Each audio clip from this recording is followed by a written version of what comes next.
Right, 1 2 1 2. Is it? 5 2 1 2. How's that?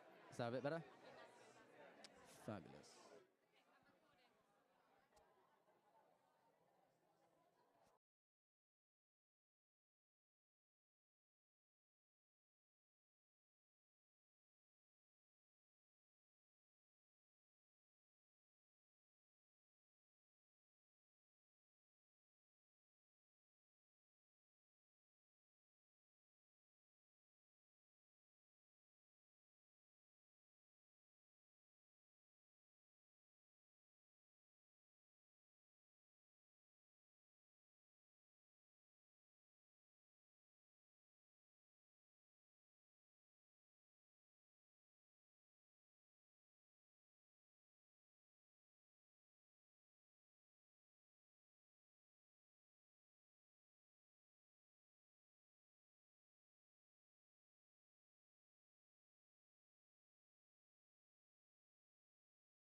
evening, dear friends. Welcome to this, the UK launch of Our Stories One. We're pleased to pass to our dear colleague, the principal representative of the Baha'i international community to the United Nations in Geneva, Ms. Simin Fahandej.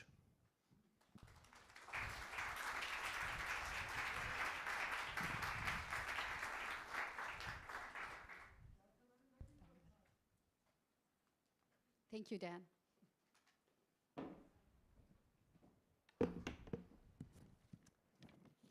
Thank you, everyone. Welcome.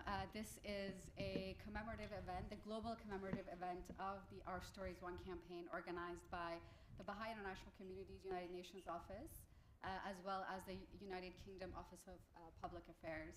And welcome, thank you so much for joining us on this very special and solemn occasion. 40 years ago, around this time, the family members of 10 Baha'i women received the tragic news that their daughters, mothers, sisters, and wives had been executed in the middle of the night. Their crime was their belief in the Baha'i faith. Their bodies were simply thrown into a makeshift morgue, essentially a room with air conditioning, exactly as they had been executed. Family members who had seen the bodies share that the mark of the noose around their neck was still visible, the blindfolds around their eyes, while the chadors, the full head-to-toe covering, which they had been forced to wear before execution, was still around them. The youngest of the women was 17, most of them in their 20s. Two of them were a mother and a daughter. In a final effort to force them to recant their faith, the executioner had made each woman watch the next woman's hanging. The news of their execution became worldwide.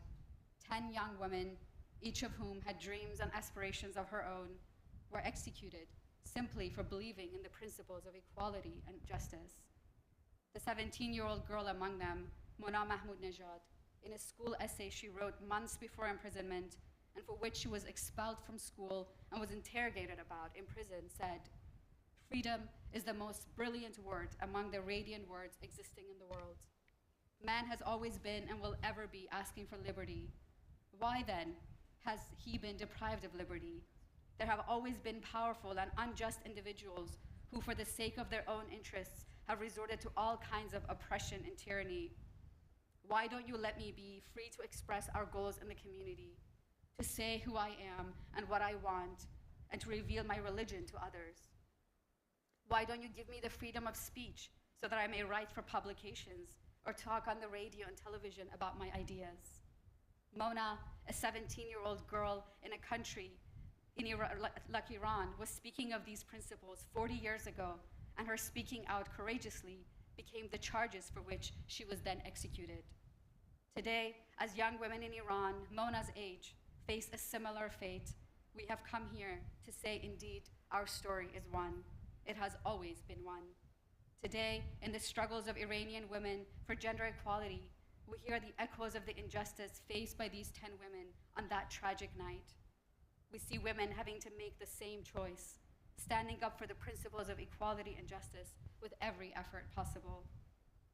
In the past few months, in preparation for this campaign, I have had the opportunity to speak to numerous family members of the 10 and hear their stories of the day the news broke out to them. The pain in their heart as they recount an event 40 years ago is strong enough to ache any heart today. And indeed, their story is not over. To their pain is added the pain of hundreds of families in Iran whose daughters are taken away from them for seeking nothing more than the freedom Mona spoke about in her essay. Now, 40 years after the execution of the 10 women, we have gathered here in the UK for a global event in their honor, which the Baha'i community has dedicated to all the women in Iran who continue to struggle for the cause of gender equality. The Iranian government may believe that by executing innocent individuals for their beliefs, it can silence them. But indeed, as this event shows today, their voices actually multiply, and their legacy continues and becomes inspiration for millions. The Our Stories One campaign aims to show that our stories are inextricably linked regardless of faith and background, and that we will make our voices heard until our shared ideals are realized. Today, we make the wishes of Mona come true. Her message is being spread on radio and television around the world, her words echoing globally, shared in country after country, and heard in a room full of distinguished individuals such as yourselves who have come to celebrate her life and the lives of her other 9 community members who were executed with her. The program tonight consists of live music, songs, videos, and snippets of the lives of the 10 women, as well as remarks from our distinguished speakers. So without further ado, I will introduce the first individual tonight, where we will start with a song composed for the campaign called Our Story is One, which is composed by Jack Lanz and sung by Mitra Jalili. So if I can have Mitra Jalili.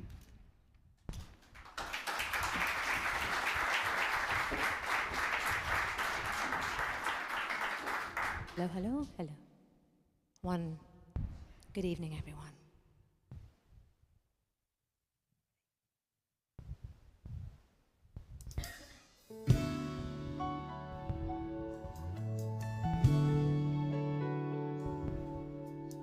You say we should not leave one single human behind. You say we should find all the love we can find.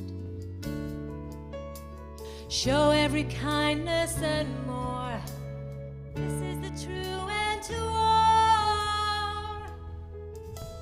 You say that the woman will lead us. Please tell us more. You say there were 10 women, 10 is the number of souls.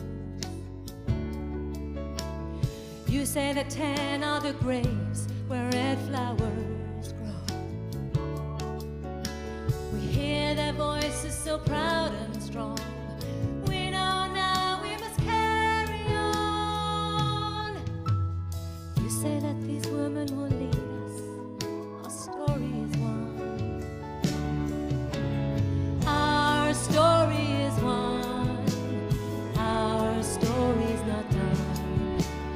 Woman for justice, woman for equality, woman for unity, and one world. Our story is one.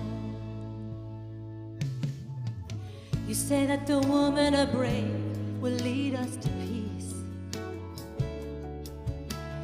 You say that there's finally an end to this beast. The world needs your tenderness more. This could be the true end to war.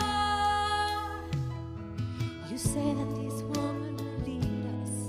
Please tell us more. And you say that red is the color they wear. You say that death is the shadow that was never there. They leave their traces in the sun, and now we know that we are one. You say that these women will lead us. Our story is one.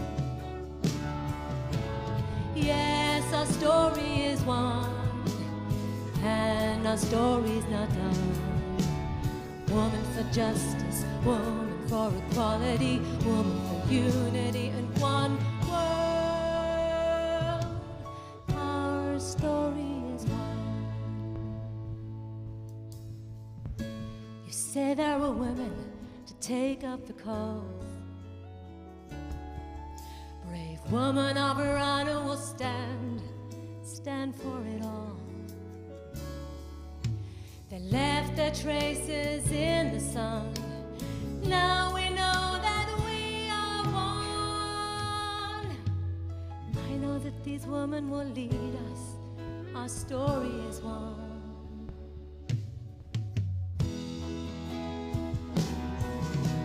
Yes, our story is one, and our story's not done. Woman for justice, woman for equality, woman for unity, and one world. Our story is one.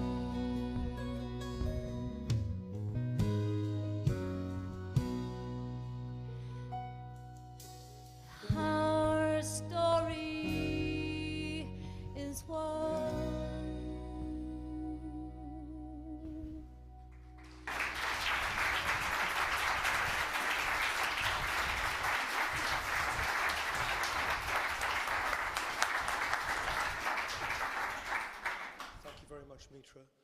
We have a panel of distinguished guests this evening.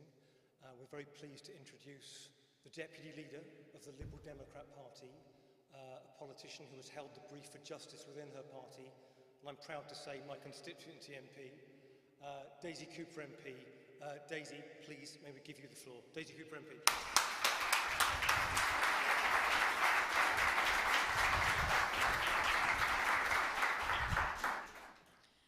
Good evening, everybody. Thank you very much for inviting me to speak with you this evening to mark this incredibly important anniversary. My name is Daisy Cooper. I'm the Member of Parliament for St Albans. And I was shocked to learn on arrival this evening that some people don't know where St Albans is. It's 20 minutes north of St Pancras on a fast train. And I strongly encourage all of you to come and visit St Albans. It's a wonderful, wonderful place. We describe ourselves as a city the size of a town with the feel of a village. And for those of you who don't know very much about St Albans, what I can tell you this evening is that it's named after Alban, the first British Christian martyr, a man who had no religion at all until he met a man who was a Christian, and he gave shelter to a Christian who was fleeing persecution. And he was so awe-inspired by this man's faith that he brought him in and gave him shelter. This was at a time when religious freedom was forbidden in this country. And so he was executed by the Romans. It will therefore be of no surprise to you that the freedom of religion is a value close to my heart and to that of my constituents and all those who follow the pilgrimage to come to our fantastic cathedral and abbey. As well as being the MP for St Albans, I'm Deputy Leader of the Liberal Democrats. As Liberals, we believe first and foremost in the power of every single individual. And we are internationalists. Our internationalism runs in our veins. The core values of protecting human rights and upholding the rule of law are at the very heart of what we believe in, wherever in the world they are endangered. Of course, women's rights are absolutely central to the human rights cause, and nowhere is that more pertinent than in Iran. The execution of the 10 Baha'i women 40 years ago, after months of torture and imprisonment, has been followed by decades of oppression, persecution, and violence against women. Much of it carried out by the judiciary-backed morality police. Women have been extraordinarily brave in mounting protests against this oppression ever since the Islamic Revolution. The horrific murder of Mahsa Amini while in police custody last September was shocking to us all. But it resulted in thousands of women taking to the streets for several months.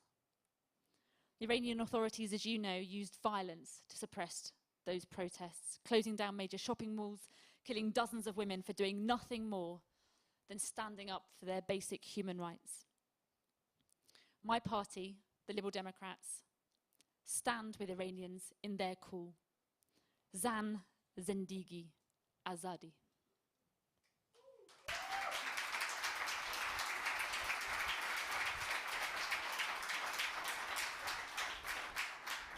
My party, the Liberal Democrats, have already called on the UK government to urgently establish an asylum scheme for women and LGBT people facing persecution since the state's latest crackdown. And here in London, you may have seen that we led the campaign to press Westminster City Council to rename the street, which is currently home to the Iranian embassy, Mahsa Amini Street.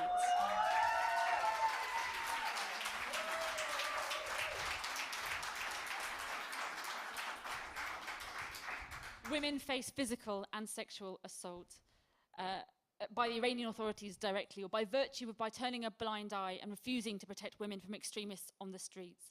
But the abuses also include state-sponsored seizing of cash and assets. And that is why, in January of this year, my party tabled an amendment to the government's economic crime bill, an amendment which would force the Secretary of State to prevent the assets of Iranian officials who profited from, to stop these assets circulating here in the UK. Liberal Democrats support the calls from the United Nations and from Amnesty for the Iranian regime to respect the lives, voices, and freedoms of its people. It is critical that there is a moratorium on the death penalty and the government halt its executions. Iran must begin a process of reforms being demanded by its own people to respect and protect all human rights, especially the human rights of women who have for so long been subject to persecution. The Liberal Democrats will continue to stand with you all, to stand for human rights and rule of law in Iran or anywhere else in the world. Thank you very much for having me this evening.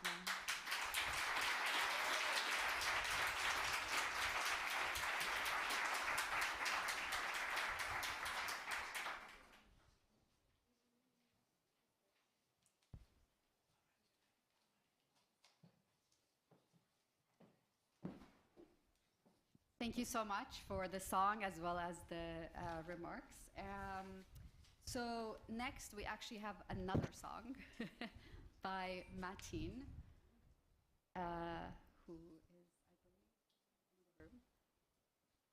Another song for the campaign. Thank you so much.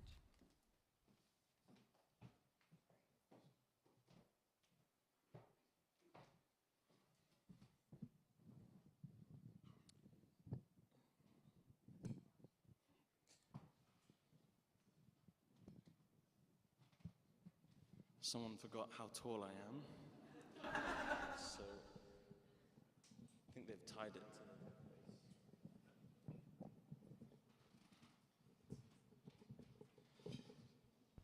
Oops.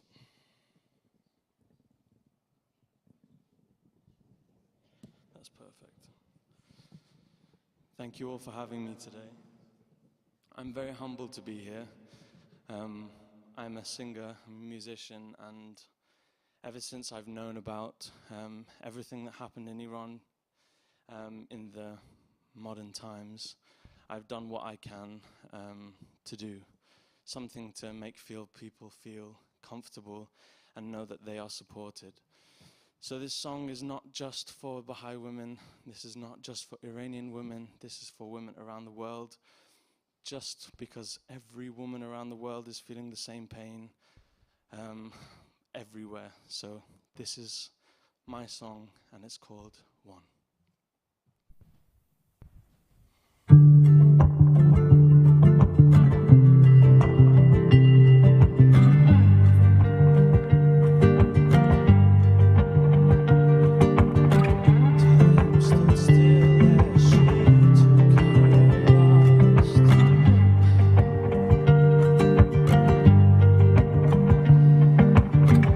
Time and time again, one after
Thank you so much. It was so beautiful. Thank you, and meaningful.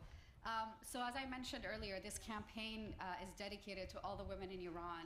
As part of the campaign, we called for artistic contributions to be made around the execution of the 10 women, as well as for all the women in Iran. And within days, we received hundreds of contributions from paintings to other works of art, drawings, songs, dances, many, many, many contributions, which we're making available on a daily basis on social media. And so we thought that today we could share a few of these contributions that we have received during the program. So the first song that we will show it's a song by Armixi, who is a Nigerian singer and who sent in this song as a contribution to the campaign. So we can start.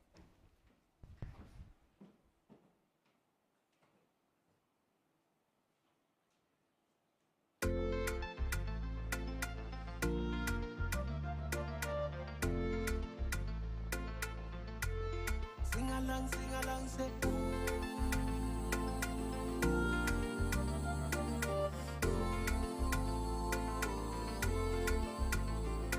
hey. 40 years ago in Shiraz, Iran, we remember 10 young women executed mercilessly, brutally. One by one they took their lives away. By hanging, tell me what is your game. One by one they took their lives away. By hanging, tell me what is your game. Hey, only touch their body, we can never stop their spirit. Now waxing stronger, inspiring many other young people. This is a song of victory. This is a unstoppable movement. We stand together around the world. Our story is one. Come sing along. Say, is it wrong to work for justice?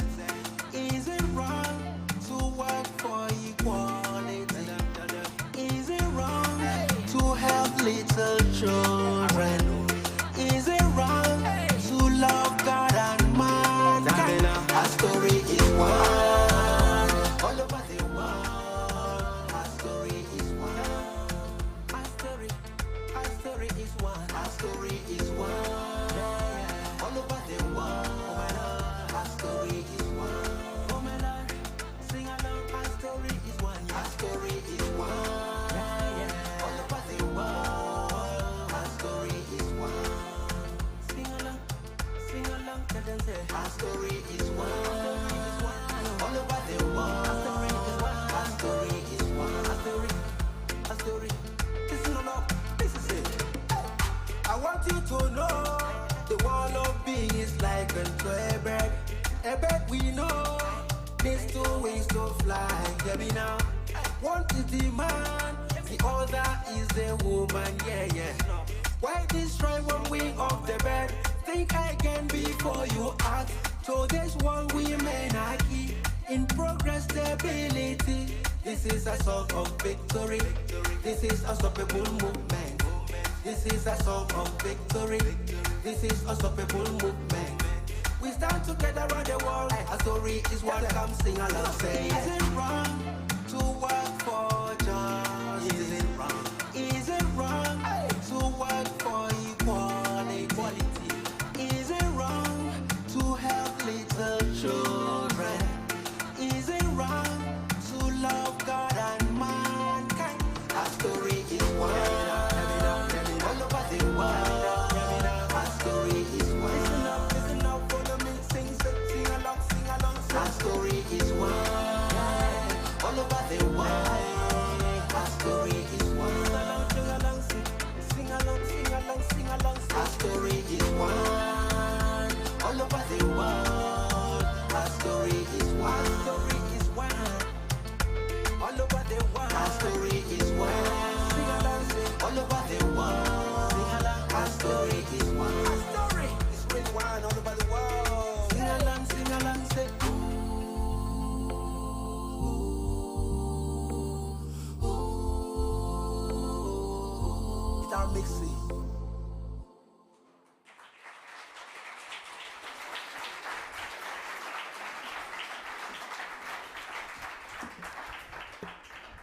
Thank you so much. Beautiful.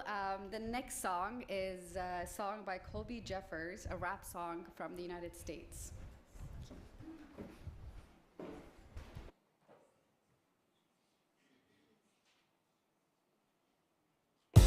The struggle is long, but one we will overcome.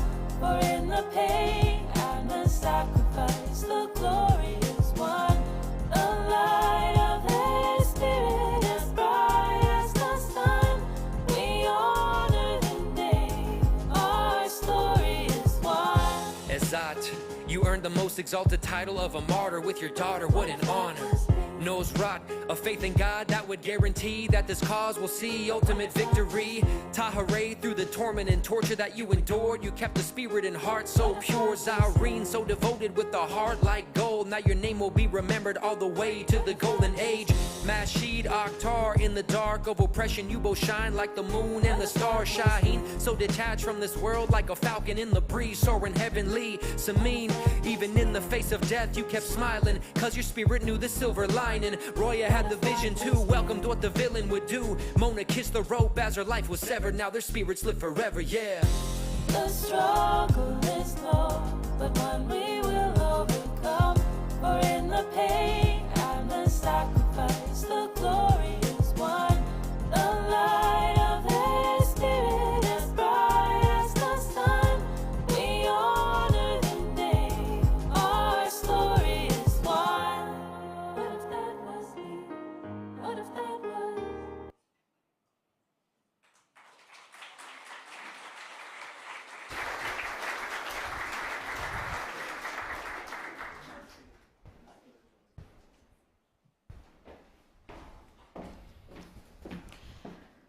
Sorry, we're having some flexibility in our program. Can I just extend a warm welcome from the UK Baha'i Office of Public Affairs to all of you here who have taken the time to be with us. We are delighted that the the Geneva office, the United Nations Geneva office, Simin and the team are here and chosen London to actually hold the event, their main event here. We're delighted. But there's a good reason for that. I'm just going to briefly put a plug in for the UK, just to say that we have wonderful activism, we have wonderful media, and we have wonderful institutions here. And speaking of institutions that have no claim to perfection, but we are evolving.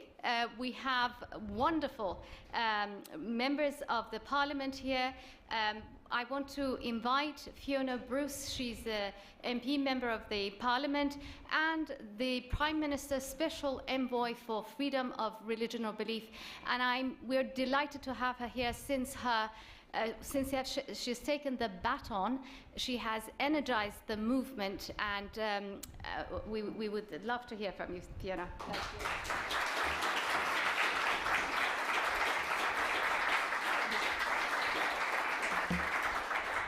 Well, thank you very much, Perdita.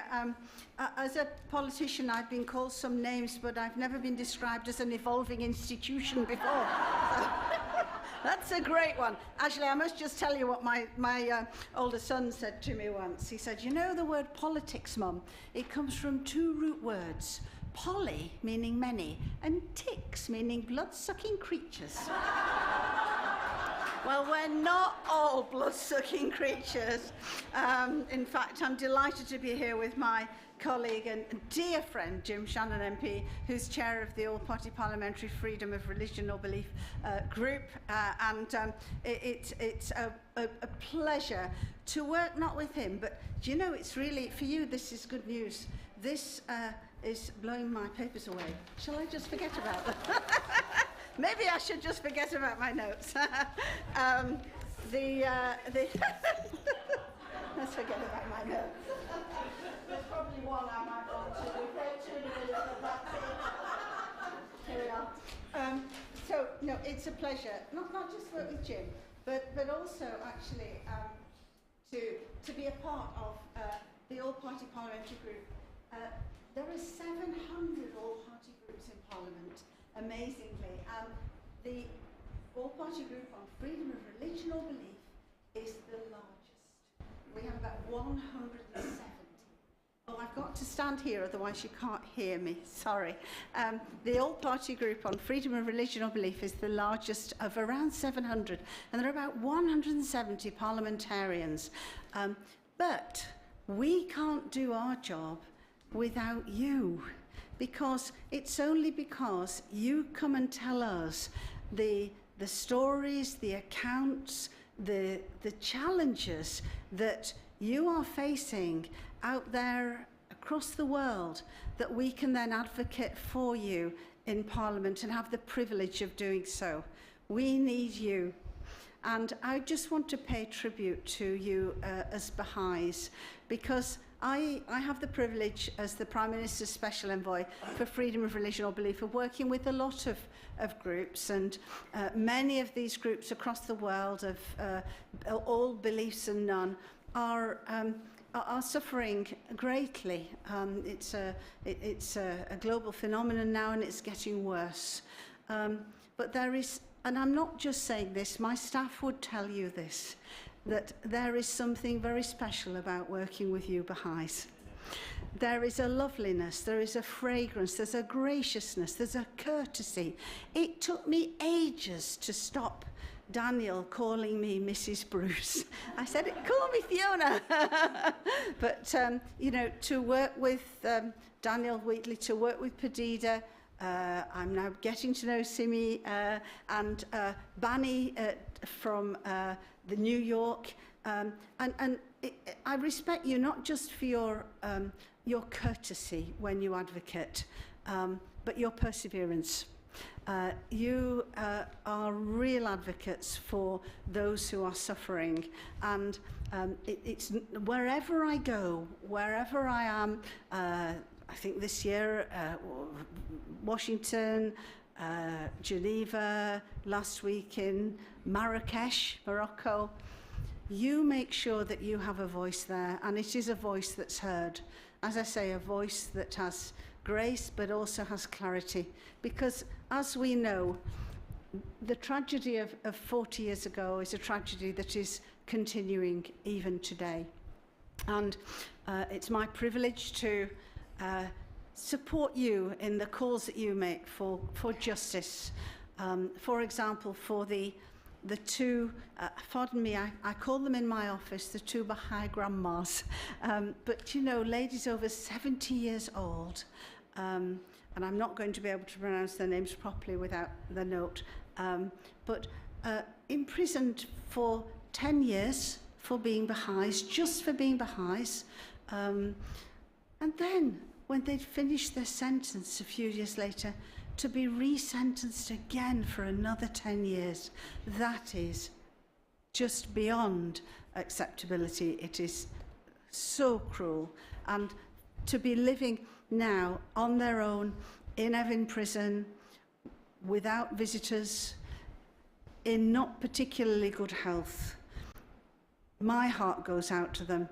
And I want to thank you for advocating for them and enabling me to draw the attention of them and others suffering, other Baha'i suffering, to the International Religious Freedom or Belief Alliance. And I will just end with this, if I may. I have the privilege this year of being the chair of the International Religious Freedom or Belief Alliance, and it's now of 42 countries. This is an alliance that's only just over 3 years old.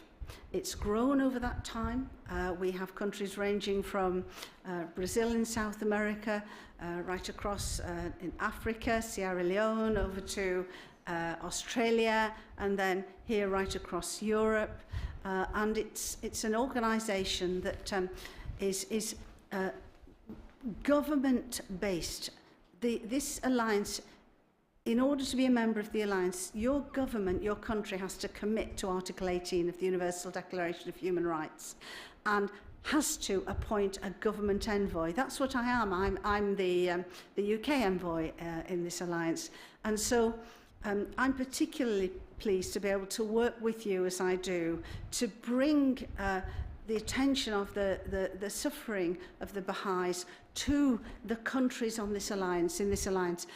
As I say, 42 countries. It's my privilege to chair, and this year we've issued a statement, and I wanted to just read to you from my now very folded bit of paper the statement that we've issued in support of the Baha'is. And we haven't just issued a statement, but we've endeavoured to work with you across the world to help you advocate to governments where the Baha'is are being persecuted. And so here's just a short extract from the statement. And as I say, I hope and I believe that the collective voice of our organisation, of our International Alliance, working together will be stronger on your behalf than the voice of any individual country alone. So we called upon those states where Baha'is are being discriminated against, persecuted, tortured, even killed. We called upon states to ensure that Baha'is can earn a livelihood on an equal basis to their neighbours, that Baha'is can access university and complete their degree, that the property rights of Baha'is are respected, that confiscated assets and property are returned to them, that Baha'is are allowed to reply privately and publicly to accusations made against them and the beliefs that they hold, that Baha'is' burial practices do not face interference, that Baha'is who've been deported because of their beliefs are allowed to return safely if they so wish, and that Baha'is are not blacklisted, leading to the deprivation of rights, including the right to their own identity and protection from discrimination. Thank you for giving me the privilege of advocating like this on behalf of you. Thank you.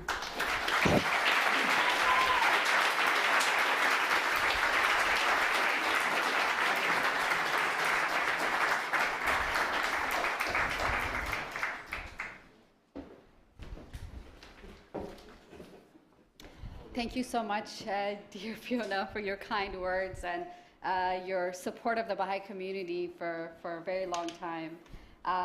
We actually have a number of esteemed speakers here and distinguished individuals who have really, have come to show their support for this commemoration. So we'll go through them. The first individual I'd like to call upon is Dr. Javed Rahman. He's the UN Special Rapporteur on Iran and a professor of international human rights law and Muslim constitutionalism at Brunel University in London. Thank you so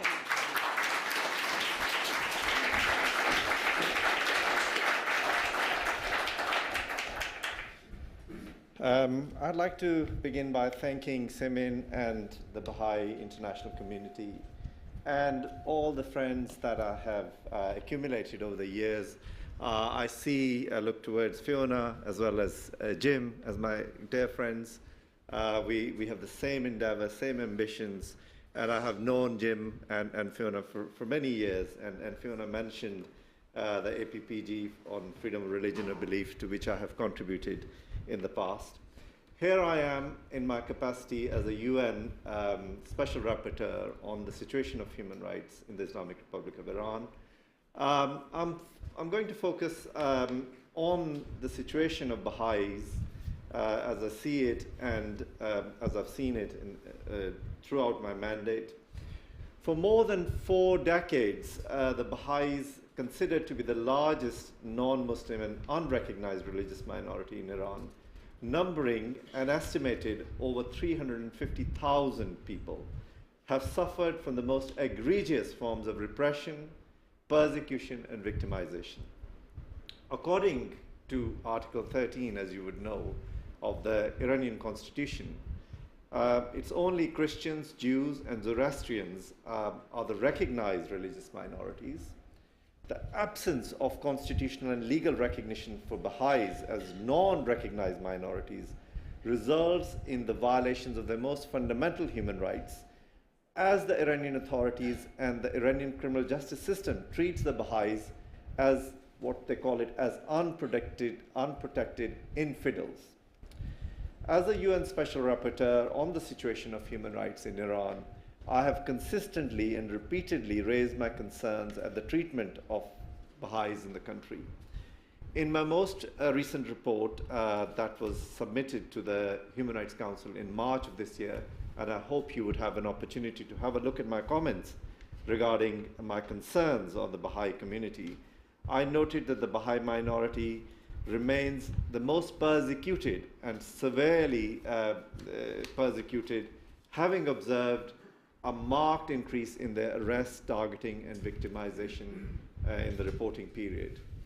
In addition to arbitrary arrest and repression, I have expressed deep concerns at the destruction and confiscation of the Baha'i properties, the closure of their businesses, as well as systematic and systemic institutional policy of excluding Baha'is from the country's educational institutions. Baha'is have been tragically and unfortunately murdered with impunity. Members of this community have been executed after arbitrary and sham trials, which violated the right to fair trial and due process. This evening, colleagues, friends, we have gathered to honor, to pay tribute, and to commemorate the 40 years anniversary of the execution of the 10 women who on June 18, 1983 were executed in the southern city of Shiraz. These women, aged between 17 to 57, and what was their crime? The crime was simply that they belonged to the Baha'i faith and they refused to renounce it. As they waited their turn, these women were forced to watch their fellow prisoners being hanged one by one in a public square. The youngest has already been mentioned, Mona Mahmoud Jinad, a 17-year-old who had taught Baha'i children who had been forbidden from attending school. This was the tragedy of the highest order. These women's bodies were not released subsequent to their execution to their families. Not only were they denied a proper burial in accordance with their religious rights, the relatives were even not allowed an opportunity to say a proper goodbye. These women and their loved ones have been denied justice, and there has been a complete failure of accountability of these serious crimes committed by the repressive Iranian regime. The execution of these women was not only a tragedy, but also a sad reminder of the relentless struggle for human rights and gender equality that has persisted in Iran for decades and which has impacted women of all faiths and backgrounds. This evening, I call upon the international community and all who are present here, including faith leaders worldwide, to ensure the protection of the Baha'i community and to support the One Story, One campaign, which has dedicated this anniversary to all the women in Iran. I will end simply by saying, and I say that what is happening today in Iran is in fact gender apartheid. Gender apartheid is taking place in Iran and has taken place for over 40 years. International community must recognize this crime as gender apartheid. There are many facets of this crime. I can go into more detail, but perhaps not at this time. But there must be a recognition that what is happening to women and girls of Iran is nothing less than gender apartheid. It's a crime. It ought to be a crime in international law, and all perpetrators of this crime must be held accountable. I thank you very much.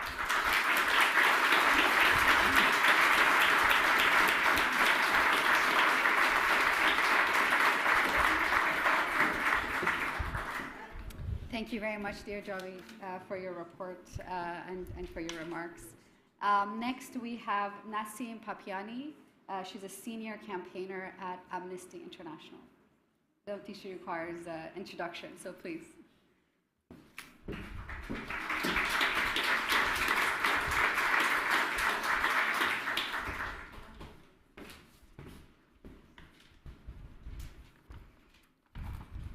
Thank you so much. I'd like to just start by thanking Simin, the Baha'i international community, for inviting Amnesty International to come and speak at this event. We greatly, very much appreciate it.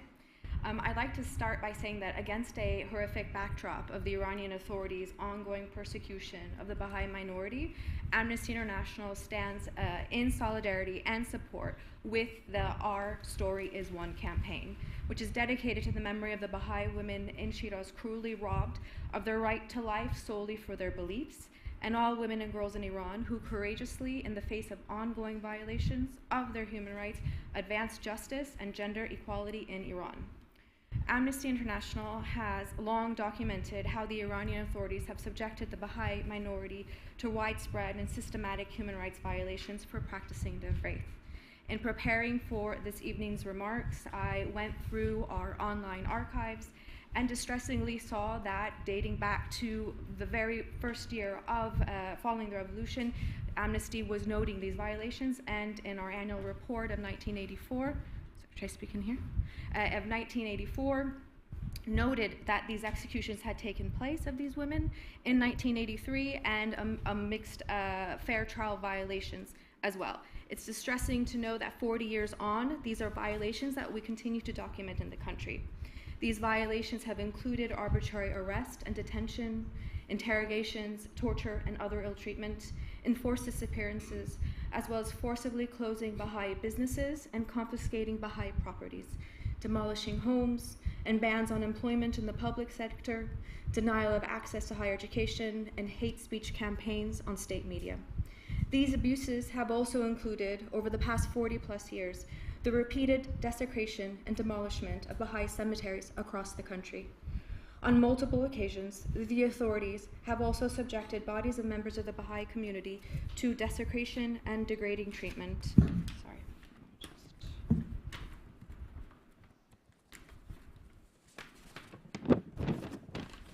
Preventing them from being buried. By preventing members of the Baha'i minority from burying their loved ones in dignity and in accordance with their religious rituals and customs, the Iranian authorities are violating Article 15 of the International Covenant on Economic, Social, and Cultural Rights and Article 27 of the International Covenant on Civil and Political Rights, both of which Iran has ratified. These actions also constitute cruel, inhuman, or degrading treatment prohibited under international law. The ongoing widespread and systematic attack against the Baha'i minority is part and parcel to the crisis of systematic impunity that has long prevailed in Iran, whereby crimes under international law and other serious human rights violations by the Iranian authorities go uninvestigated and unpunished. The hurt and destruction caused to society in Iran by not only these cruel violations to the right to life of the 10 Baha'i women, but also crimes under international law and other serious human rights violation is an open wound that cannot begin to heal if the crisis of systematic impunity in Iran remains unaddressed. Only then can Iran satisfy the right of victims and survivors to truth, justice, and reparation, and ensure that such crimes will never happen again. This situation has had a devastating impact on victims, survivors, and their families, and also erodes the rule of law.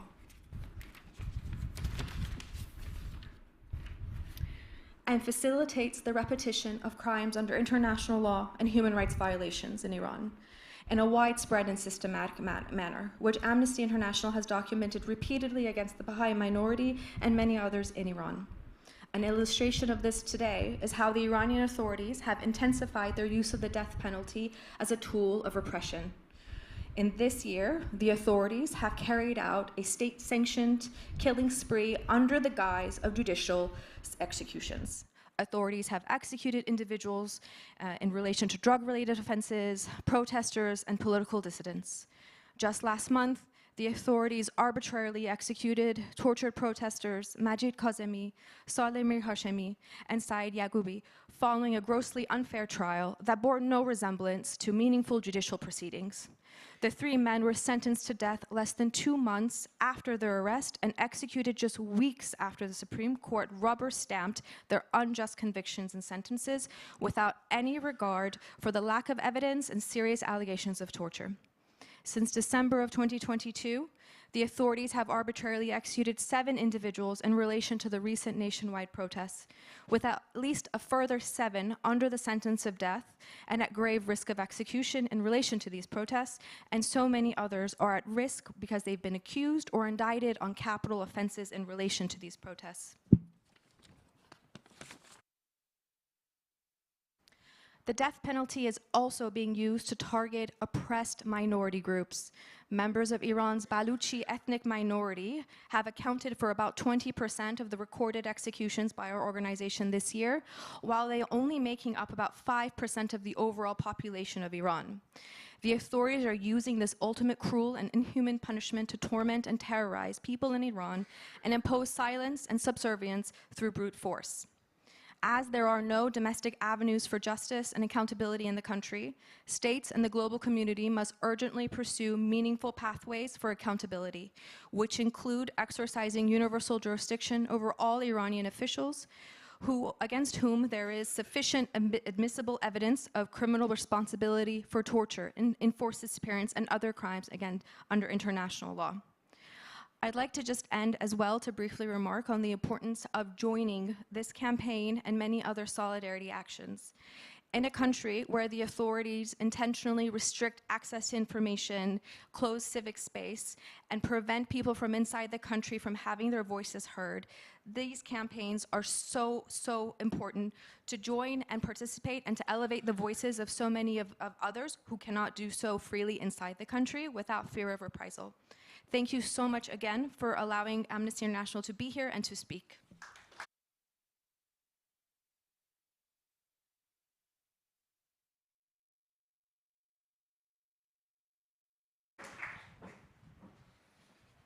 Thank you so much, dear Nassim, for your remarks and for Amnesty's support for the Baha'i community. We have a few more.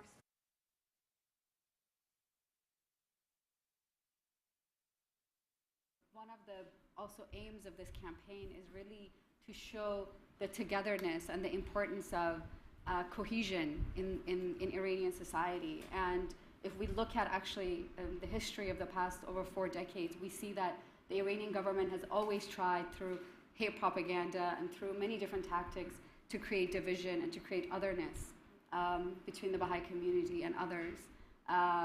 And we've seen that in recent years especially, this hate propaganda has not worked and has really failed as people start to create more connections, have more friends that are Baha'is, and they have really seen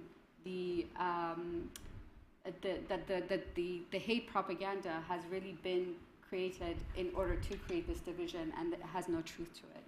So with that, I'd like to invite our next speaker, Ms. Nazanin Ansari, who's the managing editor of Kayhan London and Kayhan Life Publications. She was a London producer and chief correspondent for VOA Persian and moderated bi-weekly roundtable discussion on Manato Television. Please.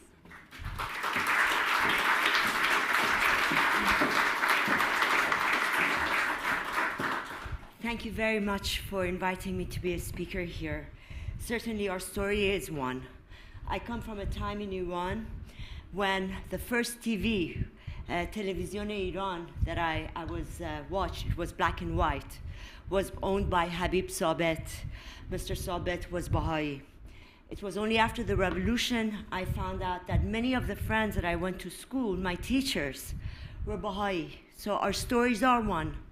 According to the Oslo-based Iran Human Rights Organization, from the first day of the revolution in February 1978 to the end of March 1979, 438 people were executed, most of whom were supporters and officials of the former regimes.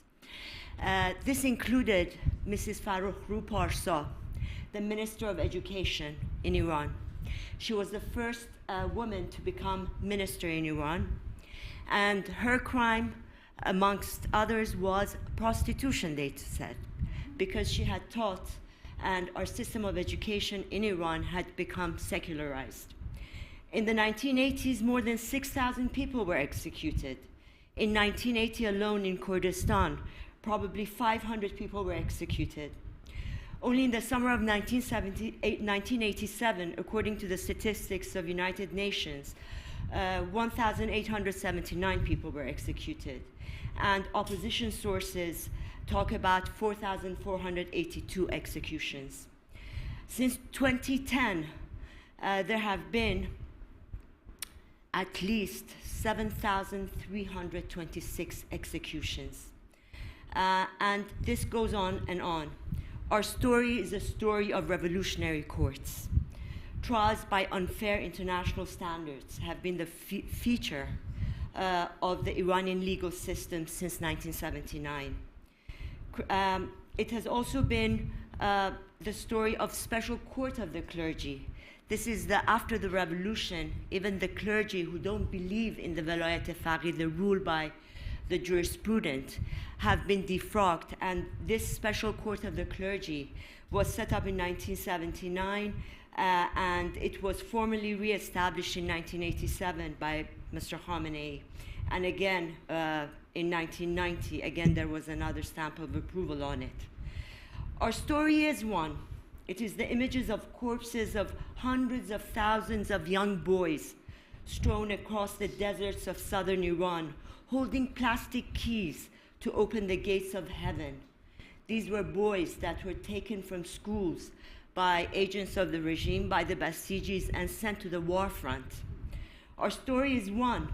It's men and women hanging from cranes, dissidents assassinated abroad, intellectuals murdered at home, demolished houses and confiscated lands of Baha'is, razed mosques belonging to clerics advocating separation of state from mosque, drug addicts languishing on the streets, underage girls smuggled for prostitution to neighboring states by gangs, ethnic minorities gunned down and burnt out university dorms, and the scars of torture on the bodies of those who dared to object.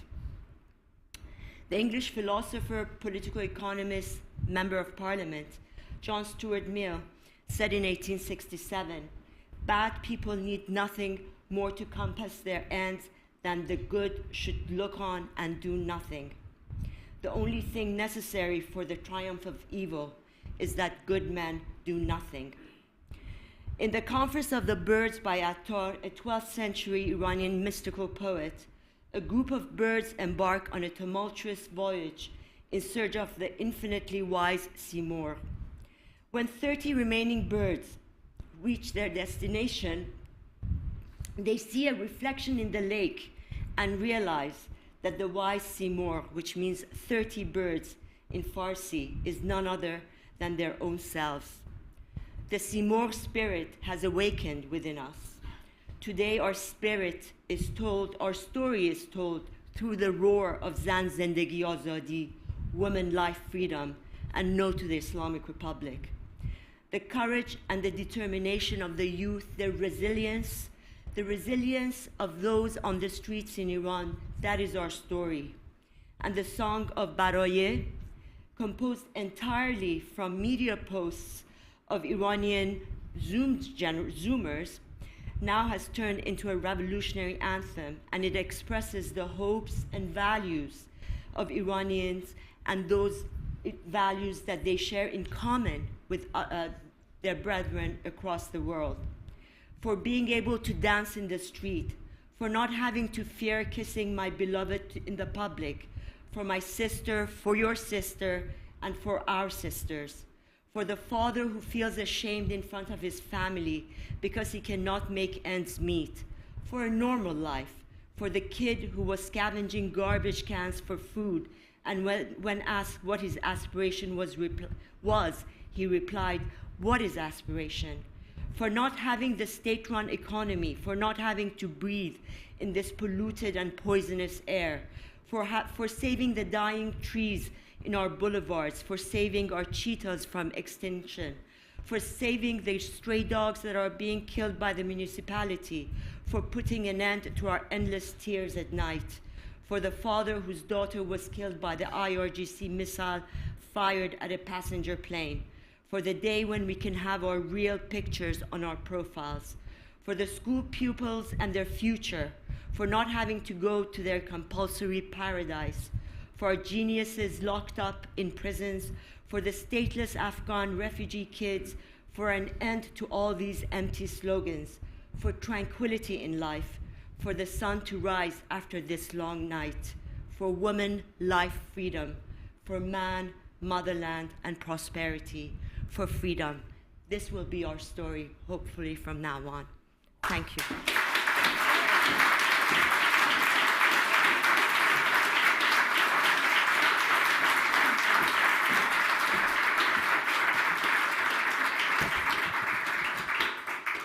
Thank you so much, dear Nazanin, for your beautiful remarks and really recounting the ways our story is one.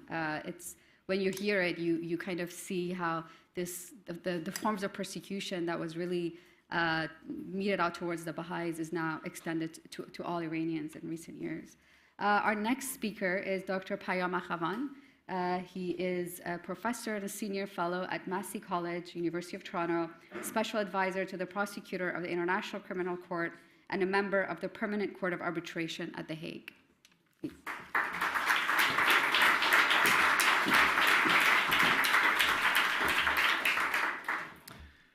I'm honored to share with you some reflections this evening on this solemn occasion. And when I look at the image of these 10 beautiful faces staring at us with those penetrating eyes, I'm filled both with grief and gratitude.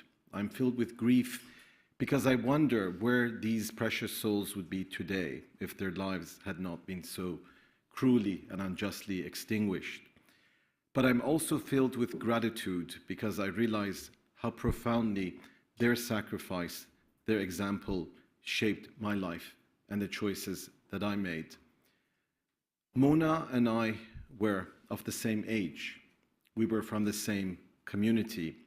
My family left Iran for Canada. Hers stayed behind. I got to live, and she died.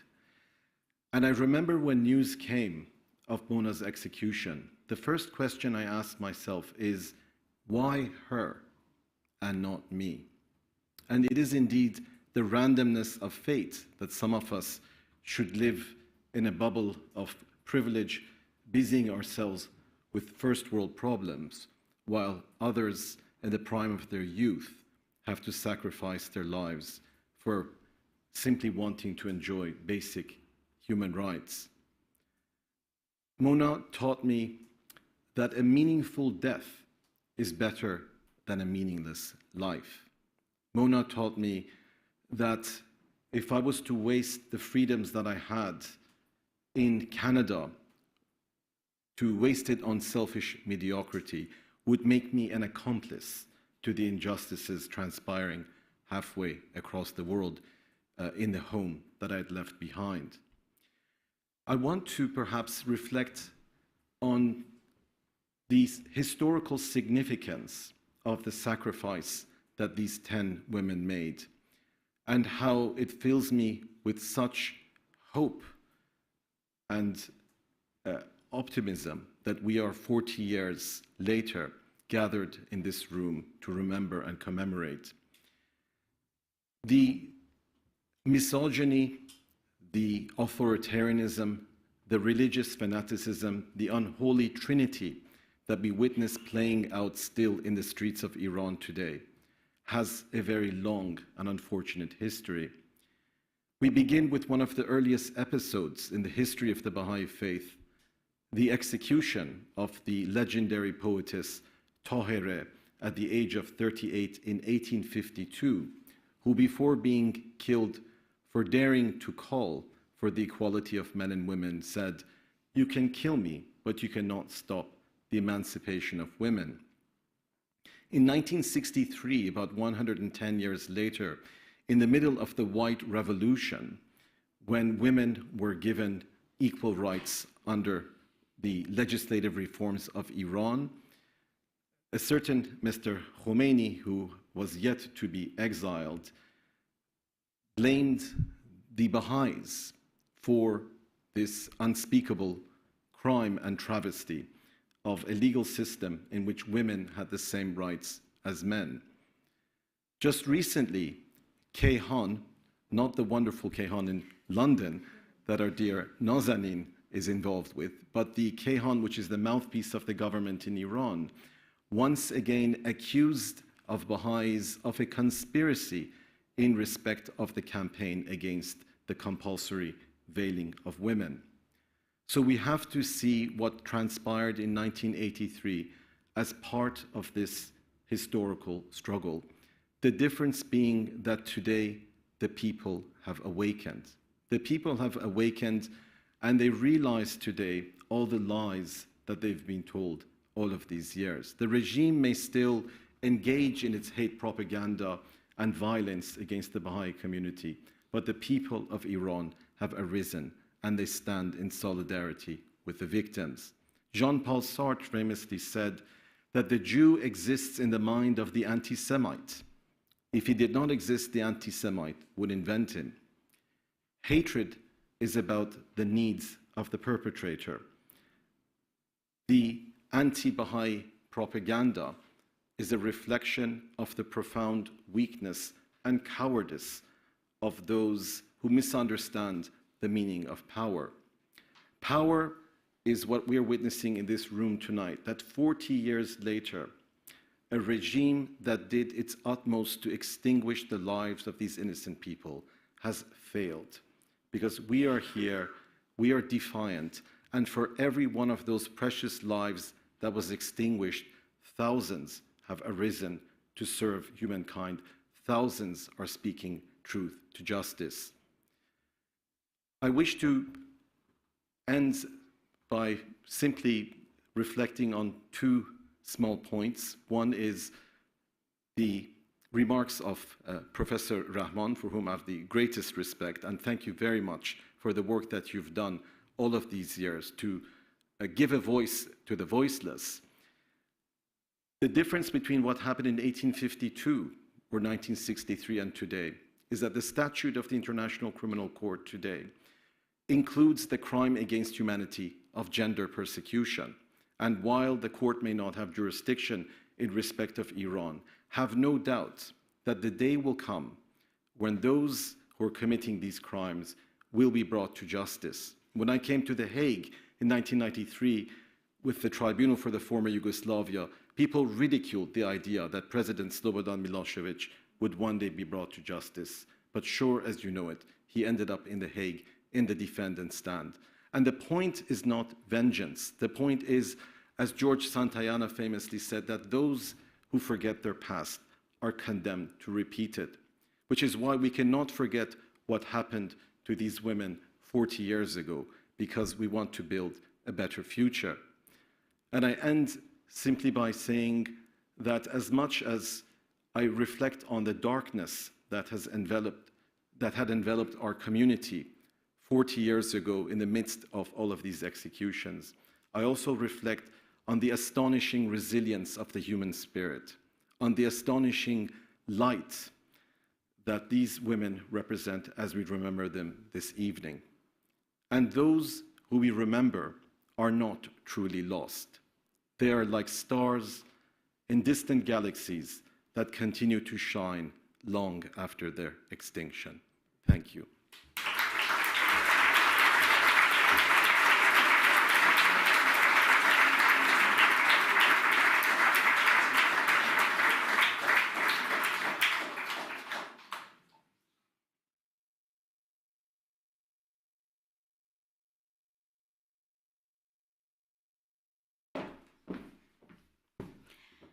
Whenever I come up, it means a slight change of plan. Can I thank Professor Achavan for his remarks? Thank you so much. Delighted to have you here and to hear your remarks. If I may introduce another one of our parliamentarians, hardworking Jim Shannon. After every event that Jim really supports us, we say thank God for Jim Shannon. He's the member of the parliament, and also he's the chair of the all-party parliamentary group on freedom of religion or belief. We're delighted to have you here, Jim. Please, could you come and address?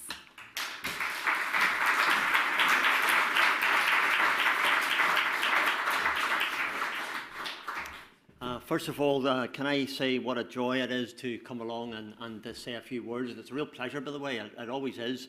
So to Daniel, Daniel's out there. Daniel's a dear friend, Bettina as well, and everyone else who we've met over the years, many years, and to say a big thank you for that. To my fellow colleague, Fiona Briss, who had to leave, unfortunately. It wasn't because I was speaking. She says, I have to go, Jim, but it's not because you're going to say anything. So Fiona had to go away early, but she's another engagement to go to. So I just want to say, fellow MPs, distinguished guests, ladies and gentlemen, brothers and sisters, it has been, some of the speeches tonight have been absolutely incredible. I can't fail to be moved and understand better some of the things that are happening across Iran. I'm chair of the APPG for Freedom of Religious Belief. Very nice to see Riemann here as well, and to catch up again, perhaps only for a short term, as you go one way and I go, ships in a night we are, you know, but there you are. But it is really a real joy to be here. So I want to thank everyone for holding this commemoration and the launching of our Story is One campaign, marking the 40th anniversary of the execution of 10 Baha'i women in Iran for refusing to give up their faith. I was just sitting there thinking to myself, someone's mother, someone's daughter, someone's sister, loved and never forgotten. The situation for women and for religious minorities in Iran is grim, and indeed it is equally brutal. And some of the stories and the memories and the things that were told over the years reinforce that with a real severity. I've spoken countless times against Iran, and I know there's one place I wouldn't be going for my holidays anyway. I wouldn't be allowed in, but that's by the way. But Iran is a country where wickedness, evil, and brutality, violence is not the norm for those who do not subscribe to the regime. Iran's brutal actions are done in part to hide what's going on to the outside world, and that's a fact as well. But the Baha'is and those of other ethnic minorities and faiths are able to tell us what happens in Iran. As parliamentarians, part of our job is to bear witness, to ensure that no government can say they weren't aware of what is happening. In that spirit, I want to read out the names of those who were murdered, both as an act of memorial. I know it was mentioned in song, but just to have it recorded. And despite the brutality of the regime, these women still inspire us today. Now, you can tell by my accent, I'm an Ulster man.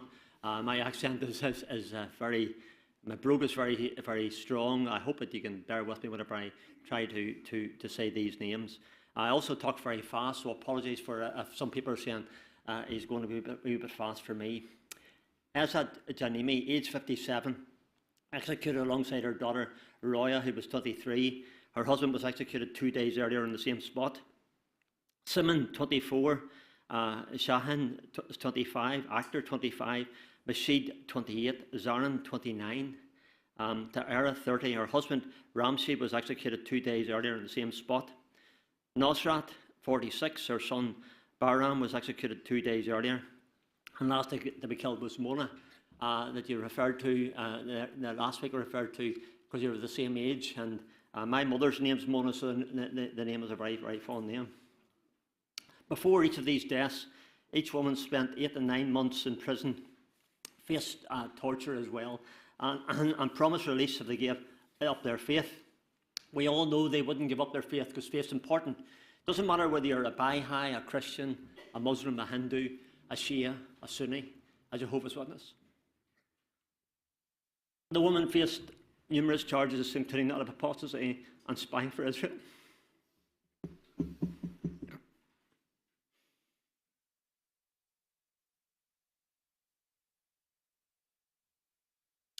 Each one of those charges was spurious, was lies, was untruths. I want to read a small essay at Mona, some words that she had put forward. I think they're important words. They were appropriate 40 years ago, and I believe they're just as appropriate today as they were then. Freedom is a most brilliant word, but there have always been powerful, and unjust men who have resorted to oppression, to tyranny. So why don't you let me, this is Mona's words, why don't you let me be free to say who I am and what I want? Why don't you give me freedom of speech so that I may write for publications or talk on radio and television about my ideas? Yes, liberty is a divine gift, and this gift is for us all, but don't ever let us have it. That was Mona's words 40 years ago, just as appropriate today as it was then. Lovely words live on. She may not be here, but her words live on. The Our Story is One campaign dedicated to this anniversary to all women in Iran, regardless of faith and background, who have contributed to the long struggle for gender equality. I speak about that often when I'm in the House of Commons, about equality, about the right to have a job, the right to have an education, the right to own a house, the right for your family to be buried in a grave, the right to own land, the right to have a business. All denied because you're a Baha'i in Iran, because of your faith. There are so many parallels with the brutal treatment and the death of Mahsa Jina Amini, and we know that name. That rings a bell. And the crackdown on the protesters of last year. Iranian law still considers acts such as insulting the Prophet or apostasy to be crimes punishable by death, with many of those recently executed facing the charge of enmity against God. Well, the God that I worship doesn't say that, and the God that you worship doesn't say that either. That's a fact. Today, I conclude with this. Today, we stand in solidarity with those Baha'is killed in Shiraz 40 years ago, with those of the Baha'i faith and other faiths facing persecution in Iran, and with all those who are fighting for the rights of women in Iran. I've never been to Iran. Someday I hope to be there, when it's free, when liberty and democracy and the right to be who you want to be in that country can be guaranteed. A day when we return to Iran that will be free, wrongs will be righted, families reunited, and those guilty of heinous, brutal, violent, despicable crimes will be brought before the courts and sentenced.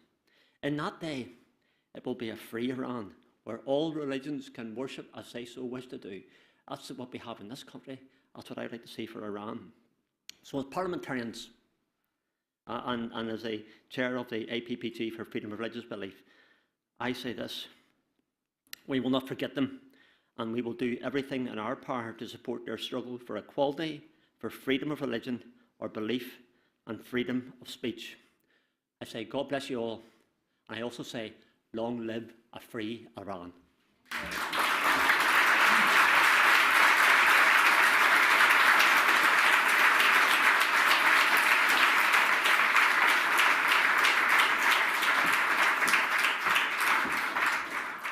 Thank you so much for your beautiful and heartfelt words and remarks, dear Jim Shannon. So next, in order to really create that connection with these women, we have snippets of a 45-minute documentary that has been produced especially for the 40th anniversary of their execution. The documentary was produced by Radio Free Liberty, the Persian section, and they actually made sure to subtitle it for our event especially tonight. So we will show a very short snippet of it, but I really encourage you all to watch it. It's available on YouTube. It's a beautiful documentary. So maybe we can start with that. Thank you.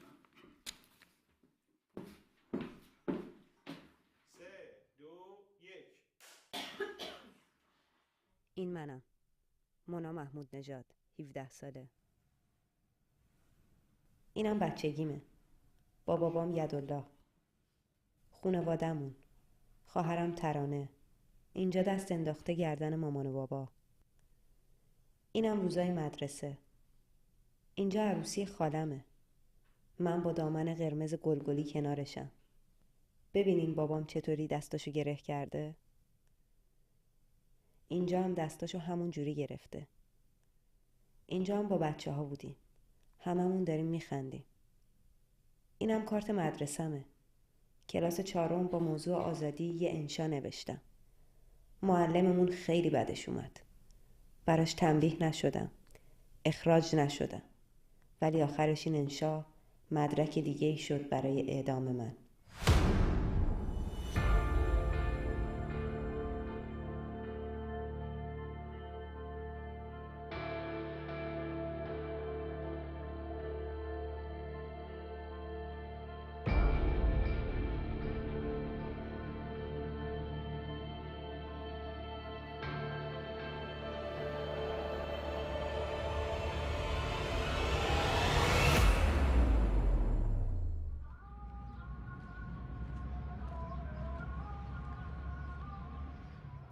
قصه شیراز رو شنیدین؟ قصه این کوچه ها، محله 500 دستگاه خاتون. اینجا خونه ما بود. اون اتاق پشت برگای درخت اتاق خواب من بود.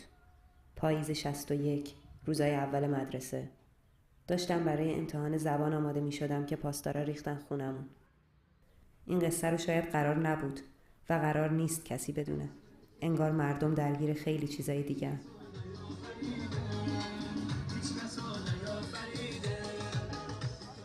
درگیر زندگی خودشون. بخشی از قصه‌ای که میخوام بگم توی این کتاب اومده. کتابی که آزاده، یکی از دوستای دوره نوجوانیم، با شوهرش نوشتن. توی مدرسه همینجور که میدون توی ایران یک تاپیکی میدادن که راجبش نوشته میشد و این راجب آزادی بود. خب در اون موقع بهائیان در ایران خب آزادیشون رو داشتن ازشون گرفته میشد دیگه و مونا میخواست به همکلاسی هاش و به مردم بفهمونه که این آزادی نیست که ما داریم. این شوهر ترانه است. مونا نمیدونم کیه اینجا. مونا 2 سال قبل از اینکه من به دنیا بیام اعدام شده بود و خب من هیچ وقت نتونستم ببینمش از نزدیک، ولی همیشه توی خانواده صحبت ازش بود. هر جا که میرفتی اصولا صحبت ازش بود، چون خیلی شخصیت بلندی شده بود اون زمان و فکر کنم هنوزم هست، مخصوصا توی جامعه بهایی.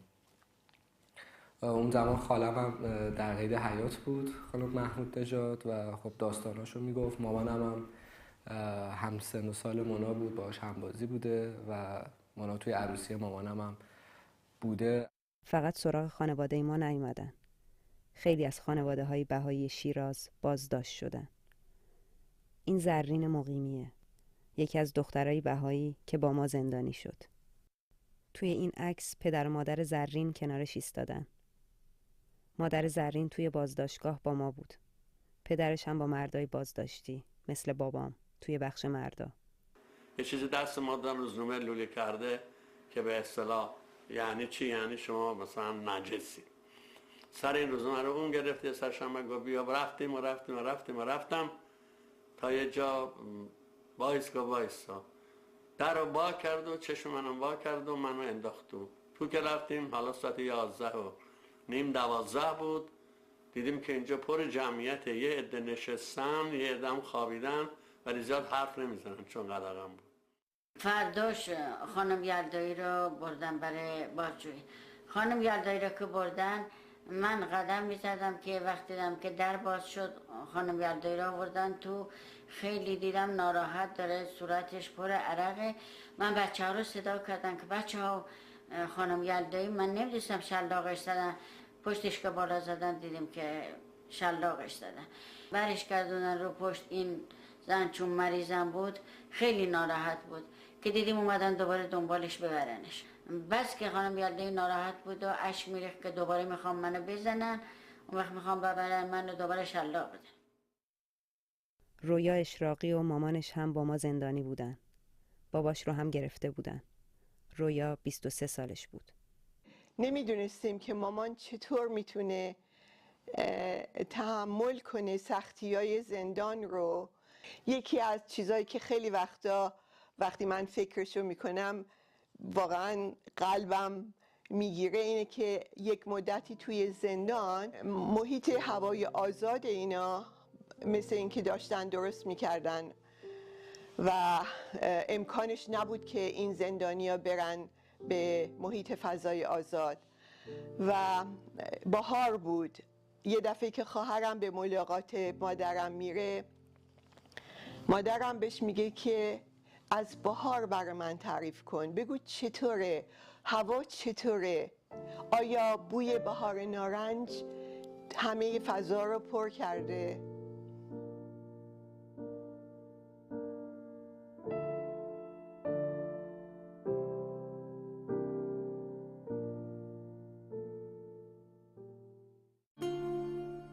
طاهره ارجمندی پرستار بود. شوهرش جمشیدم توی بخش مردا بازداشت بود. چقدر طاهره نگرانش بود. میگفت اگه بلایی سرش بیاد من چیکار کنم؟ بدون جمشید نمیتونم زندگی کنم. ولی اینکه دادگاهی برگزار بشه نشده. حتی در اون موقعی که من رفته بودم که گفت حکم ما، گفتن شما میتونین یا توبه بکنین یا حکمتون اعدامه، بعد گفته بودن که خب ما که هیچ وقت توبه نمی‌کنیم اینا. اون حاکم شهر طاهره، اینو من یادم دقیقاً، خندید، با خنده به من گفته حاکم شهر حتی گفته که شما بیاین در گوش من خیلی آهسته بگین که ما دیگه باهایی نیستیم، من همون موقع حکم شما رو می‌نویسم، حکم آزادیتون رو، و از همون موقع شما آزادین میتونین برین خونه‌تون. این دادستانیه که دستور بازداشت ما رو صادر کرد، ضیا میر عمادی. و اینم حاکم شرع شیرازه که حکم اعدام ما رو تایید کرد، حجت الاسلام قضایی. 2 گزینه داشتیم، اسلام یا اعدام. 4 بارم پرسیدن بهایی هستید یا مسلمون. جواب ما روشن بود. تازه میگفتن صهیونیست و جاسوس هم هستیم. شب 28 خرداد 1362 ما 10 زن رو بردن میدون چوگان پای چوبه‌ای دار. منو زرین مقیمی ابیانه 29 ساله، رویا اشراقی 23 ساله، عزت جانمی اشراقی 57 ساله، طاهر ارجمندی 30 ساله، سیمین صابری 25 ساله، شیرین دالون 26 ساله، مهشید نیرومند 28 ساله، نصرت یلدایی قفرانی 46 ساله، اختر ثابت 25 ساله.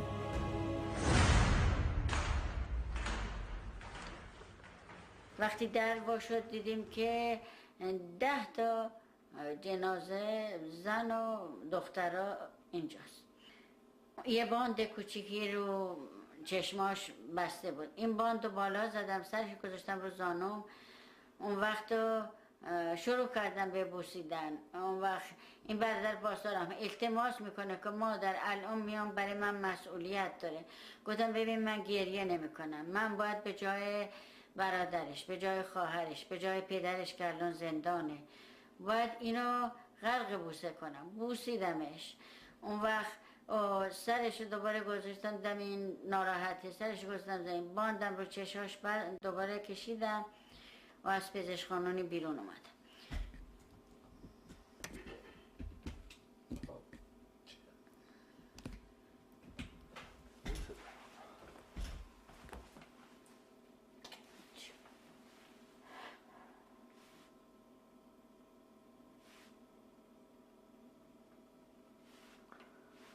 مادر مونا دید، مادر من دید. مادر من ازش میگفت به یک دوستاش میگفت من به چشمای من نگاه کن. این چشما دشت کربلا رو به چشم خودش دید. 10 تا جسد چه فرقی؟ مادر من هر وقت این داستان تعریف میکرد اشکش سرازیر بود، اصلا به جوری قلبش شکسته میشد که من احساس میکردم. نمیتونستم مثلا الان اینه که تعریف میکنه من واقعا احساس میکنم که شوخی نیست. بچه تو که همه زحمت کشیدی، بزرگ کردی، با جون دل توی زرورق بزرگش کردی، یکی بیاد جونشو بگیری اینجوری به دارش بزنه، جای طلاب رو گردنش باشه، چشاشو بسته باشن. این انگشتر مادرمه که همیشه من دست مادرم رو با این انگشتر به یاد دارم. اینم وسایل سیمینه. حالا فقط این یادگاری ها برای خانواده ها باقی مونده. ما حتی قبر مشخصی هم نداریم. همه ما رو اینجا دست جمعی خاک کردن. حالا بخشیش شده کارگاه سنگبری و روی بخشیش هم یه ساختمون برای ورزش و تفریح اعضای سپاه فجر ساختن. مسلمه واسه ممکنه دختر خاله من، واسه بازماندگان خیلی مهم باشه که اینا محاکمه بشن، ولی به این فکر میکنم که آیا جون اون آدمایی که رفته میتونه دوباره برگرده؟ و مهمتر از همه این که ما به عنوان نسل‌های بعدی چه درسی از این قضایا گرفتیم؟ نمیدونم، این به نظر من درس تاریخی که ما میتونیم بگیریم خیلی مهمتر از اینه که حالا آقای قضایی، آقای میرماد بره بالای چوبه دار. ارزشی واسه من نداره این قضیه. مهمتر از همه اینه که ما ایرانی‌ها بفهمیم که در واقع دیگه از این به بعد با هیچ ایدئولوژی حاضر نباشیم جون آدم‌ها رو بگیریم، حالا هموطنمون باشه غیر هموطنمون باشه. این فکر کنم خیلی مهم‌تره.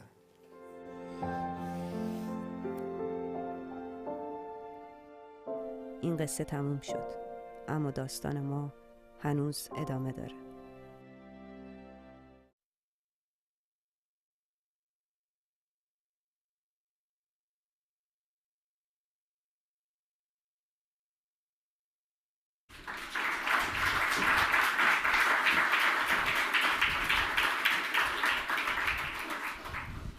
Thank you.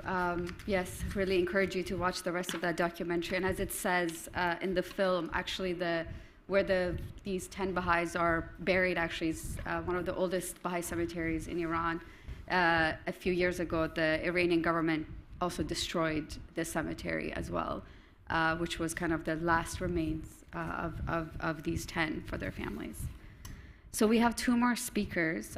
I would like to call on the next speaker to come up, Ms. Negin Shiraqai. She's the founder of Azadi Network, which is a grassroots, nonpartisan group of volunteers in the diaspora that focuses on empowering religious and ethnic minority groups and structuring efforts regarding gender equality in Iran. She's also the former presenter at BBC Persian.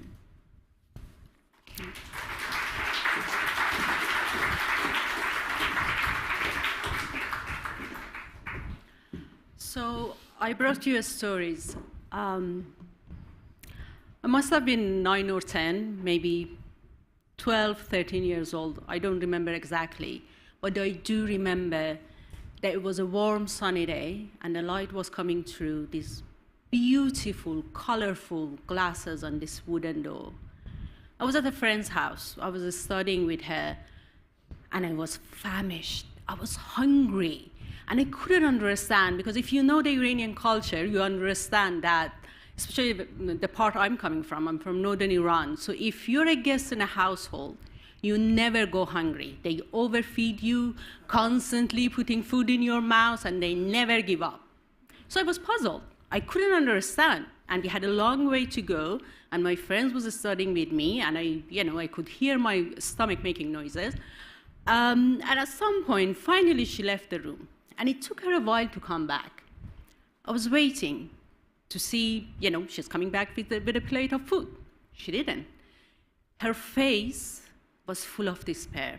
And she sat down in front of me and told me, I went to my mom, she prepared lunch, but she told me to tell you this first.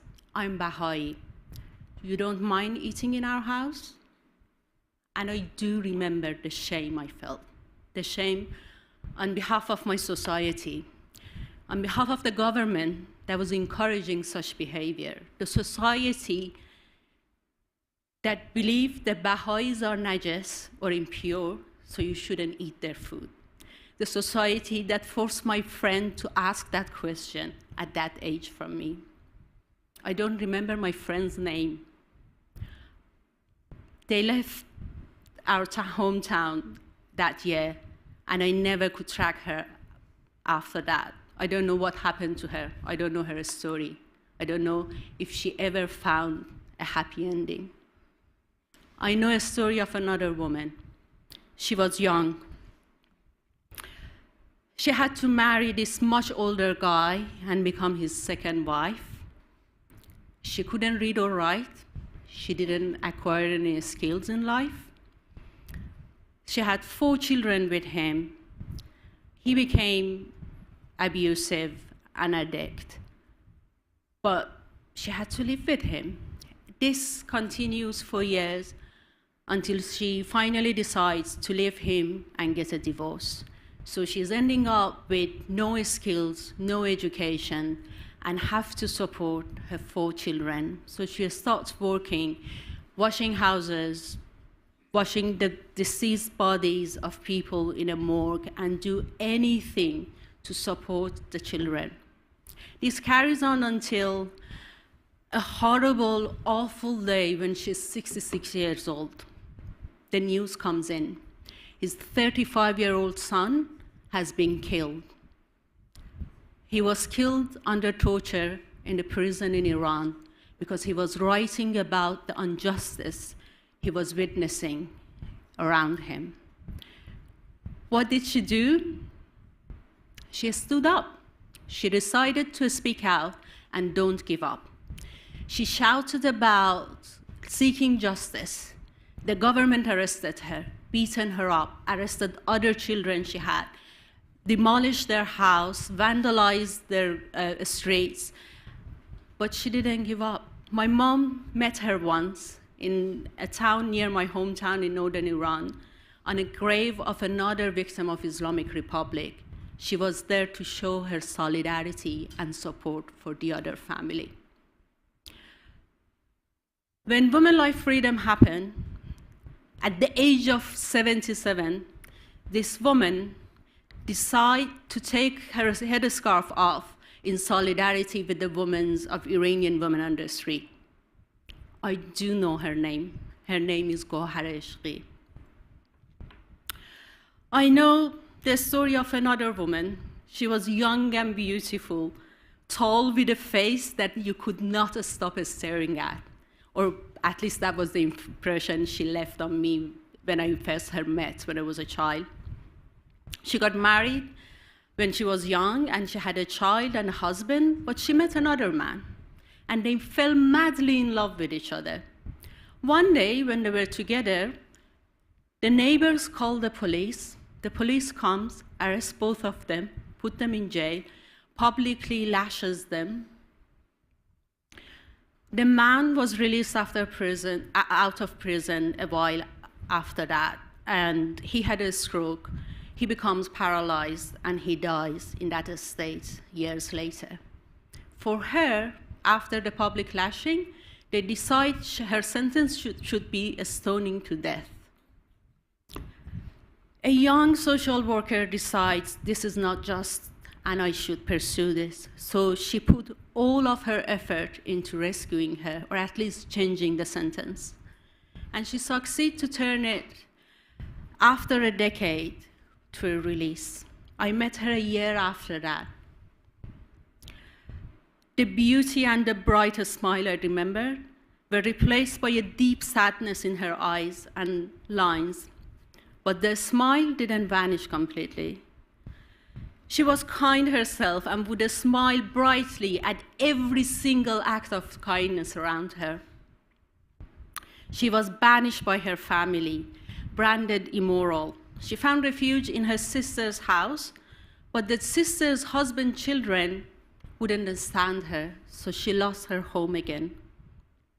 Her name, I do remember, her name was Fatemeh, and her story is one of many. Yet their pains were different from the pains of those 10 amazing Baha'i women who got executed unjustly 40 years ago. Their pain was different from the pain of Nika when she was arrested, tortured, and killed 9 months ago, or from Hasti, who died from a blow to her head in Baluchistan at a protest at the age of 7. But as women and the queers of Iran and across the world, regardless of our ethnicity, race, sexual orientation, religious identity, and beliefs, we all suffered injustice, oppression, and discrimination. We know that nothing will be handed to us if we are not privileged. We know that either you decide to work within the patriarchal system and try to survive, and sometimes even become an oppressor, or you fight and you find a way to make the world a better place. If not for yourself, at least for the others. I have one last story for you. Her name is Zainab. She is strong and amazing. Coming from a Kurdish family, she is familiar with oppression from the day she was born. She was brave and fearless. She knew no one would serve her freedom on a plate. She got arrested at the age of 25. In a trial that took 10 minutes, the judge sentenced her to execution. with years of campaigning from the International Human Rights Organization, that sentence was reduced to life sentence. 16 years later, she is still in prison, and in the last 10 years, she didn't even have 1 day off. She's been tortured continuously, and she's been denied medical treatment. But she's been a symbol of resistance and perseverance. She wrote this from the prison a while back. First, my eyes were plagued with sickness, followed by my kidneys, my lungs, and even my mouth succumbed to thrush. As if that weren't enough, my blood pressure soared, and now my teeth suffers, causing me unbearable agony. It pains me greatly to share that I've been pleading for a dentist for 3 long months, yet the prison authorities have callously disregarded my pleas. Please, rest assured, though my physical body may be confined, I have never waged a battle with it. A true prisoner fights with their thoughts and ideas, not with their physical form. And thankfully, you, the oppressor, cannot imprison the thoughts of any seeker of freedom. No force, no entity possesses the strength to impede my pursuit of dreams. Zainab continues to endure pain. She is still in prison, but some others are no longer in pain. They lost their lives. But we shouldn't forget that they left us their stories that tell us about their everyday acts of resistance, sometimes as subtle as the smile on Fatima's face, and sometimes grandiose as Zainab's life. I do believe that this resistance, this defiant stand against the oppressor, whoever and wherever they are, is what unites and make our story one. Thank you.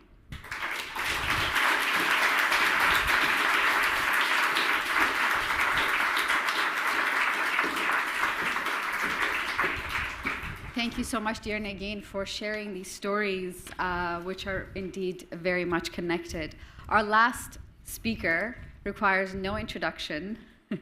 Omid Jalili, actor and comedian. Please.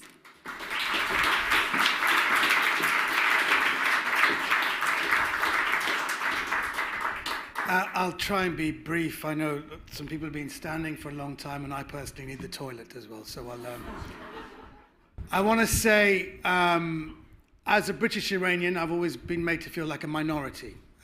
In fact, I'm actually an Iranian Baha'i, which means I'm a minority within a minority.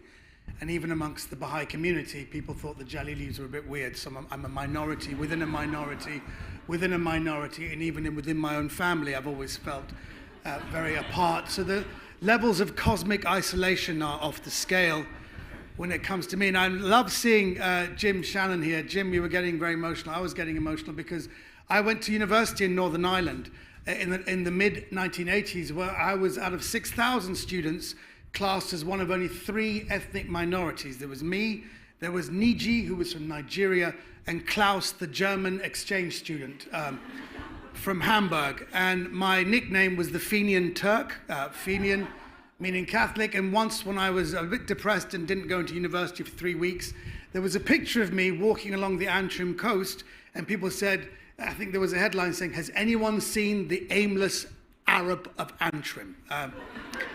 So this was my life. But I can tell you tonight, I really do not feel like a minority. I really feel that this campaign has really brought me close, and I don't feel embarrassed to be a Baha'i. And I have to tell you, Payam Akhavan was here today because in 1985, we saw the Mona video as a pop video which told the story of Mona Mahmoud-Nejad.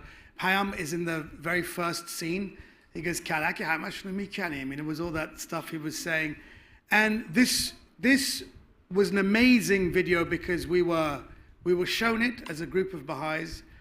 And it came, you have to understand, I'm a child of the Islamic Revolution of 1979. We are the scarred generation. We are the people with mental problems because we were in Britain. I was age 13, 14, I was okay. And then suddenly this revolution happened, and we kept hearing of stories every now and again. the members of the National Assembly of the Baha'is were all killed. And then all of the Tehran Assembly was killed. And then we heard these 10 women of Shiraz were killed. And it was all lost in the maelstrom without the internet. So we didn't really even hear stories that brought things close. And it was only in 1985 where Jack Lenz and Doug Cameron came and presented this pop video. And we saw people in it like Alex Rocco, who played Mo Green in The Godfather, who was shot in the eye. He played a mullah, and I thought, wow, it was a very, very good video, and I think it got to #1 in North America. And this story eviscerated me because Mona Mahmoud-Nejad, as you can see in this picture here, she was exactly the same age as me. In fact, she was born the same month. And she was not a religious zealot. She was a normal person who just wanted to raise the capacities of children.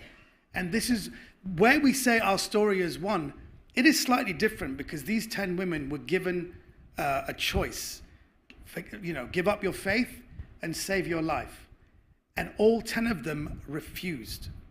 And I just wanted to share with you why. Why did this happen? Why did they do this? Because in the Islamic regime, what they're doing is they're sending out a message to people. They're killing women and girls, your mothers, your sisters, and they're saying, if we can do this to them, think what we do to you. And even now we say our story is one because young girls, you know, Mahsa Amini was killed, Nikah, Sarina, all the best and brightest have been targeted, and they're saying, if we can kill these people, the athletes, the brightest, the most beautiful, think what we would do to you. They're gassing girls right now in schools. And a friend of mine said, when this one, our story is one, when this hits Iran, all hell will break loose, because this is Iran's secret that the people of Iran don't know about this story. I have lots of Iranian friends of mine. I had no idea. They hanged 10 women. They're hanging people now, but it's mostly men and boys. They don't do this to women. They gas people quietly. It's not official. And when this story has hit, it has gone big. And I can tell you right now, the students, I don't know if you've known, that this story has now reverberated so strong. Students in Iran have now released a statement. I'd like to just share with you what they have said. They said, these are students all around Iran, these are student unions. I'll give you one snippet. They're now saying to the regime, we have nothing to say to you now except the word no. The wound that opened wide in September 2022 is still bleeding, and we are still standing hand in hand for freedom. And you know, because of this, I'm a stand-up comedian, and I know now that jokes are not enough. You know, when we hear that the United Nations the Human Rights Council Social Forum is being chaired by who? The Islamic Republic of Iran. And I can say that's a bit like making Hitler the new chief rabbi, okay? That's a joke, but that's not enough. I can do a joke about how the way they're suppressing this uprising by cutting the internet. But the Rahbar, the supreme leader, and what kind of person refers to themselves as a supreme leader? I don't know who, but he still has the internet and he still tweets. So he has Wi-Fi broadband. And there are people outside his house protesting, and Iran state TV says, no, this is not a protest. People are just trying to get a Wi-Fi hotspot. Iranians say, Farzad, have you got 2 bar? I've got 1 bar. The signal has gone. Baba, this reminds me when I lived in Wigan. Jokes are not enough. I'm telling you, jokes are not enough. And what we have to say now is the following. What did these women die for? Why? And I can tell you now as a Baha'i, and I'm very proud to be a Baha'i now. For years and years, I couldn't say I was a Baha'i. I always kept it quiet. I'm very proud now. We talk about the twofold moral purpose. 40 years ago, these people were killed because they believed in personal transformation. And they believed if you personally transform, society will transform. And as society transforms, people will transform. And we will get together better. That's what happens. Baha'is are not about trying to get you to join our religion. We're not an acorn trying to become a bigger acorn. We're trying to put something in the ground and raise a massive oak tree for the whole world. this is what they died for. And I think it's very important that story gets out. And the story is now getting out. And I think it's very important that we say that because of that, 40 years ago, I didn't think this story would get out. Because the truth will always out. And the truth will set you free. Thank you very much.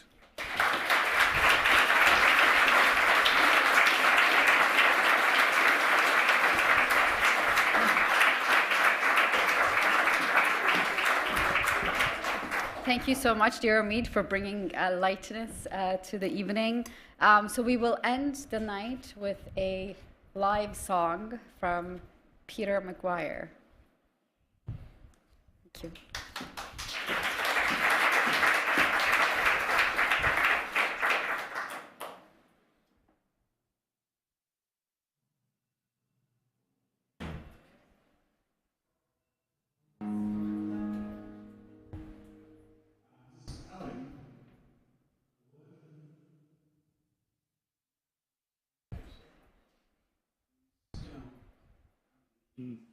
Prison in heaven prison, as I understand.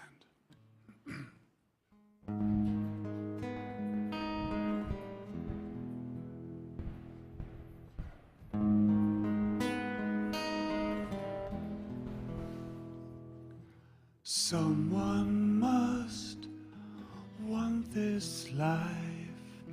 Someone must understand this life. Someone must try to explain what the meaning is of living a life as meaningless as this.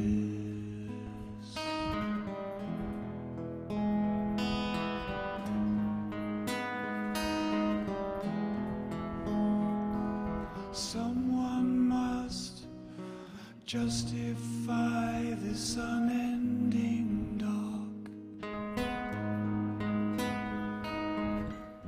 Must speak about the hope and the heartache of this perplexed, this lost and bewildered people. Someone must want more to life than this. Must surely understand this is not what life is.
But I know everyone's hungry.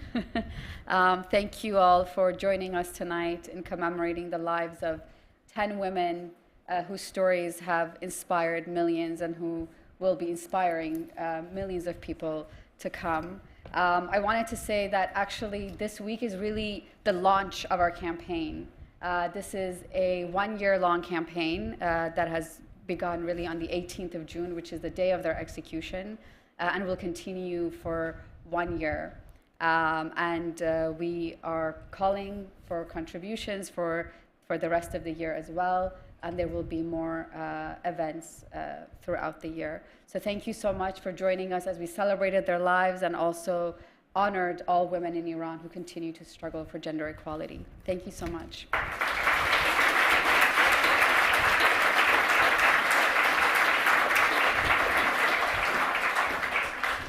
Thank you, dear friends. And there is catering and refreshments available in the Donald English room. It's all alcohol-free refreshments and some food. Please do join us, and thank you very much for being with us to honour the lives of the 10 women of Shiraz.